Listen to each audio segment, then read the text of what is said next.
15 ka short films nga nagapakita sa madalom nga pagtuo sa mga Katoliko, kinbida sa mga parokya sa Archdiocese of Haro. Si Kim Salinas nakatuto. Nanginwala ng sang direksyon ng kabuhi isang isa kalalaki matapos napatay ang asawa sini. Sa tungasang pagtilaw, isa pa kabata ang naging palagyan agon mabalik ang iya pagtuo sa Ginoo kag paglaom sa kabuhi. Ini ang istorya sang pelikula nga ginkilala Best Film sa 5th Haro Archdiocesan Film Festival.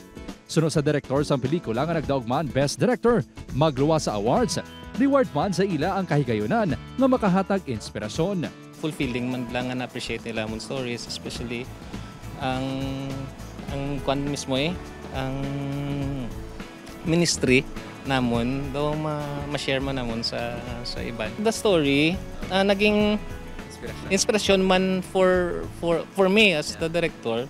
Nga biskan permi kami kulang sa set, permi kami kulang sa shooting. We never, although wala man ko nawadan sang hope. Nakuha naman sang St. Joseph the Worker Parish sang San Isidro Haro, Iloilo City ang second best film kag best in screenplay. Third best film naman ang Holy Child Parish sang Bado, Kalinog. Ang film festival ang tuigan nga aktibidad sang Archdiocese of Haro nga nagapakita sang madalom nga Katoliko nga pagtuluhan bilang pagselebrar sang 59th World Communication Sunday.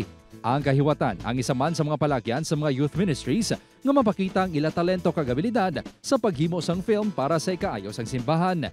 Ang mga films ang isa-isa nga live stream sa Facebook sang Archdiocese of Haro sang Hunyo 1. Nasentro ang mga istorya sa mga tuig sa tema nga umaasa kahit wala ng pag-asa.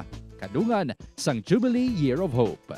Ang story gidya nga ang hope no yara sa mahal nga Dios. Na do nagadirekta siya sa ang pagtuon naton sa mahal nga Dios despite sa mga inagyan nila sa kabuhi. Upod Keromel Porquia, Kim Salinas, Juan, Western Visayas.